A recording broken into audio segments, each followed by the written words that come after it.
Bien-aimés frères et sœurs, vous connaîtrez la vérité et la vérité vous affranchira. Ça, c'est pas moi qui le dis, c'est la Bible qui le dit. Mais moi, je vous dis mieux. Vous connaîtrez la vérité historique, notamment celle de vos ancêtres kémites, et vous aurez une vision globale de ce que c'est que la vraie souveraineté politique. J'ajoute, vous reviendrez à la spiritualité africaine ancestrale et vous comprendrez les enjeux de l'indépendance économique.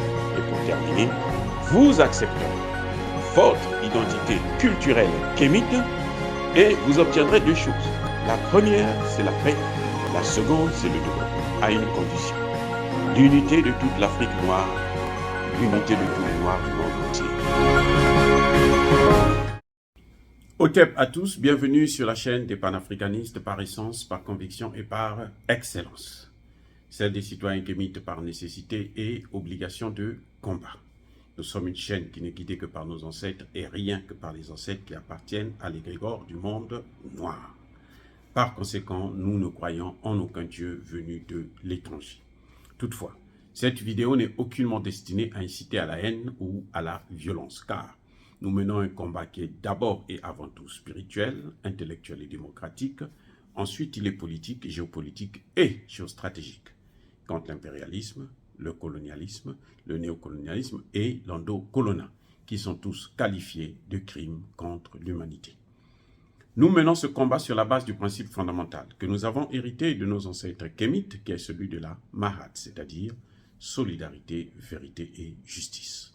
Vous êtes donc en droit de connaître la vérité et nous avons l'obligation de vous dire la vérité, rien que la vérité, afin que justice soit rendue au continent africain. Et ça, c'est notre modeste contribution dans cette noble lutte en faveur de la souveraineté, la dignité, la solidarité et l'unité africaine.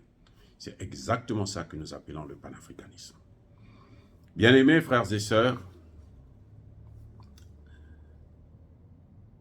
le New York Times a porté plainte contre l'Union européenne. Eh oui, parce que l'Union européenne ne veut pas publier, divulguer les SMS que Ursula von der Leyen, cette grosse escroque, qu'elle a échangé avec le président de Pfizer. Ça fait très longtemps que les gens attendent ces informations. Madame refuse de les donner. Vous l'entendez brailler à l'Union européenne. C'est pour ça qu'elle est obligée de faire tout ce que les Américains lui demandent. Parce que cette dame, elle traîne des casseroles. C'est une menteuse. C'est une voleuse. Elle est corrompue jusqu'à la moelle épinière. Ah oui. Donc, elle est obligée de plaire à l'Amérique pour qu'on ne la touche pas. Mais c'est pas possible. Si en Europe, on ne peut pas la toucher, elle est intouchable, ici aux États-Unis, on va la toucher.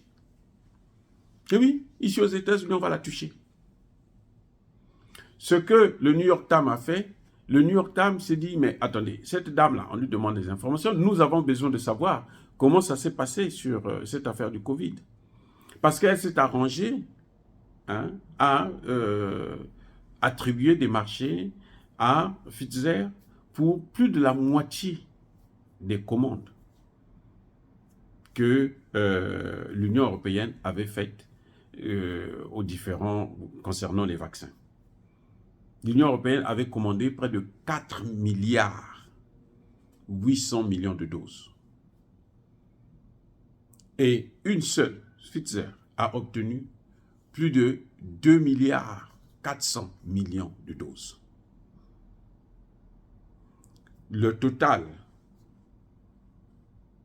c'était plus de 70 milliards. Et donc, Pfizer s'est vraiment enrichi. Son mari travaillait chez Pfizer. Donc, son mari avait du magot. Il a démissionné il n'y a pas longtemps quand cette affaire a commencé à exploser. Mais elle-même, elle n'a pas encore été bousculée. Donc, vous voyez, l'Union européenne est en train est dirigée par des criminels. Eh oui, ce n'est que ça que je peux dire. L'Union européenne est dirigée par des criminels. Cette dame-là, on lui demande ces SMS qu'elle a échangé avec cette compagnie de vaccins. Elle refuse. Maintenant, c'est le New York Times qui a porté plainte, ici aux États-Unis. Contre qui? Contre l'Union européenne. Donc là, elle ne va pas échapper. Ça va être dur pour elle d'échapper. Elle ne pourra pas échapper. Ou bien l'Union européenne va payer beaucoup d'argent. Vous voyez comment les Américains, ils sont forts. Là, les Américains vont s'enrichir tranquillement. Parce qu'on n'a pas porté plainte contre elle, contre l'Union européenne. C'est l'Union européenne qui est son employeur. Et l'Union européenne ne veut pas divulguer les SMS qu'elle a échangés avec le patron de Pfizer. Du coup, ils vont avoir de l'argent. Vous savez, il y avait une compagnie là, je pense que c'est La Page, quelque chose de genre, une compagnie de cimenterie française, qui donnait des armes, qui alimentait le terrorisme en Syrie, pas aux États-Unis, hein, en Syrie. On a porté plainte contre eux, ici aux États-Unis, et ils ont payé plus de 700 et quelques millions de dollars. Eh oui, c'est comme ça. Donc la dame là, que vous voyez là, elle n'en a pas pour longtemps. Sinon, l'Union européenne va laisser des plumes, quoi. Elle va payer cher. Et c'est bien fait pour elle. Maintenant, vous voyez, c'est une dame comme ça qui a le toupet de venir dire aux Africains ce qu'ils doivent faire, comment les Africains doivent penser. Elle dit les Africains ne peuvent pas penser sans nous. Depuis quand les Africains prennent des positions sans tenir compte de notre avis, prennent des positions qui sont contraires à ce que nous avons décidé. Ah, mais cette femme-là, elle est tellement arrogante.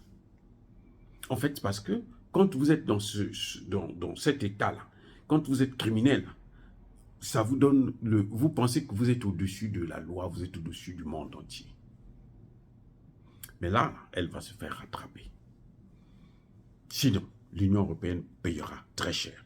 Déjà, dans cette affaire de foot, là, il y a plein de eurodéputés italiens et autres, là, belges, qui sont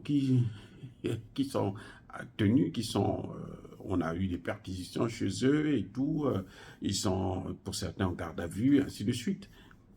Donc, je crois et j'espère que ça va arriver jusqu'à elle, avant même que cette affaire de la guerre en Ukraine puisse se terminer. Dire cela, c'est inciter à la haine ou à la violence. Non, non, non, non. On vous dit seulement la vérité, l'actualité qui existe. Encore une fois, je persiste et je signe. Soyez bénis, abondamment bénis par le Dieu de Kemet. Mais que tous ceux qui persécutent le continent africain, tous ceux qui le déstabilisent et le pillent, qu'ils soient noirs ou qu'ils soient blancs, qu'ils soient punis, maudits, foudroyés, neutralisés par le Dieu des Kémites et par nos ancêtres angélisés. Vive l'Afrique éternelle, j'ai dit et j'assume.